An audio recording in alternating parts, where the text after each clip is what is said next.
चुनाव अक्सर हमें लगता है कि ये सिर्फ आंकड़ों और प्रतिशत का खेल है, कौन जीता कौन हारा।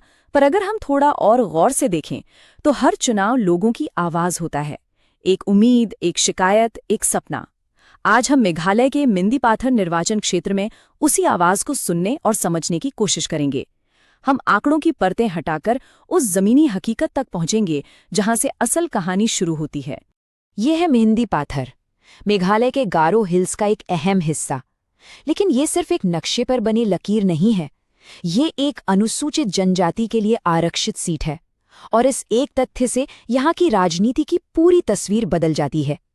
इसका मतलब ये है कि यहाँ के मुद्दे, यहाँ की पहचान, यहाँ के संघर्ष सब कुछ आदिवासी समाज और स्थानीय सरोकारों के ताने बाने से ही बुने जाते हैं। यहाँ की राजनीति की जड़ें बहुत गहरी हैं। इससे पहले कि हम किसी भी राजनीतिक दल या उम्मीदवार की बात करें, हमें इस एक नंबर को समझना होगा, 90%। मेंदीपाथर की 90% अर्थव्यवस्था खेती पर निर्भर है। सोचिए इसका मतलब क्या है। इसका मतलब है कि वोटर का हर फैसला, उसकी हर उम्मीद, हर डर, सब कुछ मिट्टी, मौसम और फसल से जुड़ा है। जब हम यहाँ के जनादेश को समझने की कोशिश करते हैं तो हमें ये याद रखना होगा कि ये फैसला एयर कंडीशन कमरों में नहीं बल्कि इन्हीं खेतों में लिया गया है। तो हमारी आज की ये पड़ताल 3 हिस्सों में आगे बढ़ेगी। सबसे पहले हम 2023 के जनादेश को देखेंगे, यानी नतीजे क्या कहते हैं। फिर हम इस फैसले का गहराई से विश्लेषण करेंगे, ये नतीजे आए क्यों। और आखिर में हम भविष्य की ओर देखेंगे और शासन के लिए एक ब्लूप्रिंट पर बात करेंगे कि यहाँ से आगे का रास्ता क्या हो सकता है। तो चलिए पहले हिस्से से शुरू करते हैं। 2023 का जनादेश। यह सिर्फ एक चुनाव का नतीजा नहीं था, यह मेंदीपथर के राजनीति में एक बड़े बदलाव का संकेत था। एक ऐसा बदलाव जिसने पुराने समीकरणों को तोड़ दिया। ये आंकड़े हमारे सामने पूरी कहानी साफ कर देते हैं। एनपीपी के मार्थन संगमा को 9,363 वोट मिले, यानी कुल वोटों का लगभग 38%। वहीं जो मौजूदा विधायक थे, कांग्रेस के टिमजिम के मोमिन, वो 22% के साथ काफी पीछे रह गए। लेकिन असली कहानी सिर्फ पहले और दूसरे नंबर की नहीं है। ध्यान से देखिए, बीजेपी को लगभग 17% और एआईटीसी को 13% से ज्यादा वोट मिले। इन दोनों पार्टियों ने मिलकर वोटों का एक बहुत बड़ा हिस्सा अपनी ओर खींचा और यही इस चुनाव का सबसे बड़ा टर्निंग पॉइंट साबित हुआ। और ये बार चार्ट उसी कहानी को और साफ करता है। देखिए वोट कैसे बटे हुए हैं। किसी भी एक पार्टी को बहुमत नहीं मिला। जो जीते हैं उन्हें भी 40% से कम वोट मिले हैं। इससे एक बात बिल्कुल साफ हो जाती है, सरकार के खिलाफ जो भी गुस्सा या नाराजगी थी वो किसी एक विपक्षी उम्मीदवार के पीछे जमा नहीं हुई, वो बिखर गई। और इसी बिखराव ने विजेता का रास्ता आसान कर दिया। अब इस नंबर पर गौर कीजिए, 84.6%। ये यहाँ का वोटर टर्नआउट है। ये असाधारण है। यह हमें बताता है कि मेंदीपाथर में लोकतंत्र की जड़ें कितनी गहरी हैं। यहाँ चुनौती लोगों को वोट डालने के लिए घर से बाहर निकालने की नहीं है, बिल्कुल नहीं। असली चुनौती तो उनका विश्वास जीतने की है। लड़ाई भागीदारी की नहीं बल्कि भरोसे की है। और ये उच्च भागीदारी हमें हमारे संवैधानिक मूल्यों की भी याद दिलाती है। एक ऐसी व्यवस्था जहां हर नागरिक की गरिमा और उसकी आवाज को महत्व दिया जाता है और जहां जिम्मेदार सार्वजनिक संवाद को बढ़ावा देना हम सबकी जिम्मेदारी है। तो ठीक है, नतीजे हमारे सामने हैं, पर यह कहानी का सिर्फ एक हिस्सा है। अब हम दूसरे हिस्से में चलते हैं और इस फैसले की गहराई में उतरते हैं। चलिए इन आंकड़ों के पीछे की कहानी को समझते हैं कि आखिर वोटों का ये इतना बड़ा बदलाव हुआ कैसे। इस चुनाव की पूरी कहानी इस एक तुलना में छिपी है। 2018 में कांग्रेस ने 41% से ज्यादा वोट लेकर ये सीट आराम से जीती थी। 5 साल बाद 2023 में उनका वोट शेयर गिरकर सिर्फ 22% पर आ गया। सोचिए, लगभग 19% अंकों की सीधी गिरावट। ये कोई मामूली बात नहीं है, ये एक बहुत बड़ा राजनीतिक भूकंप था और इसी एक बदलाव ने पूरे चुनाव का नतीजा तय कर दिया।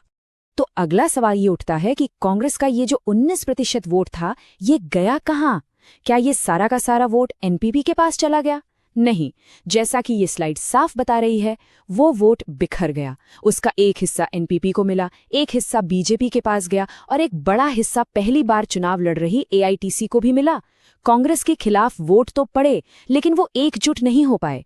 और जब विपक्ष का वोट इस तरह बंट जाता है तो अक्सर सत्ताधारी पार्टी को फायदा होता है या फिर सबसे बड़ी विपक्षी पार्टी को, जैसा यहाँ एनपीपी के साथ हुआ।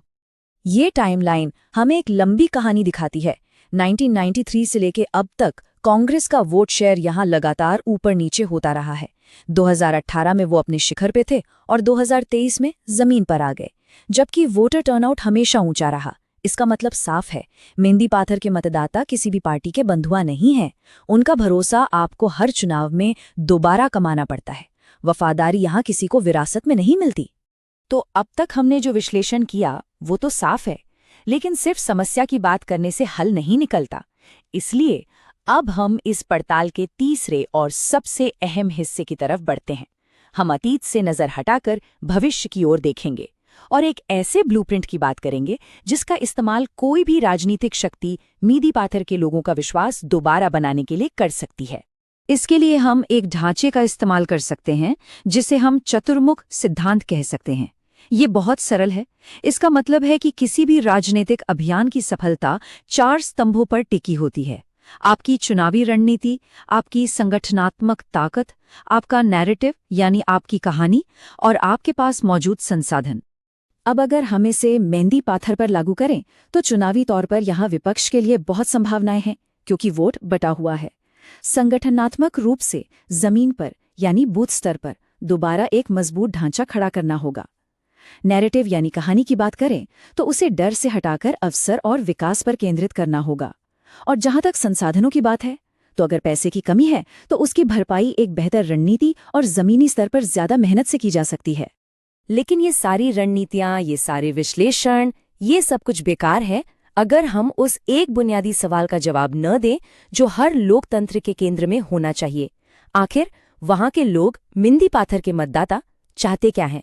उनकी असल तकलीफें क्या हैं? और जमीन पर उतरने पर जवाब बिल्कुल साफ मिलता है। सबसे बड़ी चिंता, सबसे ज्यादा गुस्सा इस बात पर है कि स्थानीय कॉलेज में साइंस और इंजीनियरिंग की पढ़ाई का कोई इंतजाम नहीं है। इसके चलते नौजवानों को, बच्चों को पढ़ने के लिए बाहर जाना पड़ता है। ये एक मुद्दा 2 बड़ी चिंताओं को जोड़ता है। एक, युवाओं के भविष्य का सवाल, और दूसरा, बाहरी लोगों के बढ़ते प्रभाव से अपनी आदिवासी पहचान को बचाने का संघर्ष। बेशक खेती से जुड़ी समस्याएं भी हैं, लेकिन ये जो मानवीय और पीढ़ीगत चिंताएं हैं, ये सबसे ऊपर हैं। और ये समझना जरूरी है कि जब लोग अपनी ये निजी परेशानियां किसी नेता को बताते हैं तो वो सिर्फ जानकारी नहीं दे रहे होते हैं, वो आप पर भरोसा कर रहे होते हैं। और उस भरोसे का सम्मान करना, उनकी सहमति के बिना उनकी जानकारी का इस्तेमाल न करना, यही एक स्वस्थ रिश्ते की नींव है। तो यहाँ से आगे का रास्ता क्या है? रास्ता बिल्कुल साफ है। कहानी को डर से अवसर की तरफ ले जाना होगा। लोगों को ये बताने की बजाय कि उन्हें किससे डरना चाहिए, ये बताना होगा कि उनके बच्चों का भविष्य कैसे बेहतर हो सकता है।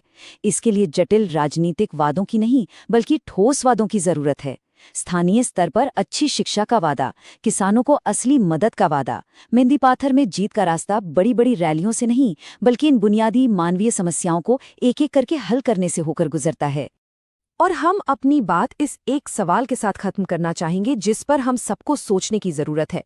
अगर एक नेता का असली काम लोगों की बात सुनना है तो उस व्यवस्था का क्या होगा जो सिर्फ बोलने के लिए बनी हो? अगर आप एक जन केंद्रित नेता बनना चाहते हैं और अपने निर्वाचन क्षेत्र का उत्थान करना चाहते हैं तो blueprintstrategies.ai से mgr@blueprintstrategies.ai पर संपर्क करें या 08042041602 पर कॉल करें। राजनीति से परे, एक उद्देश्य।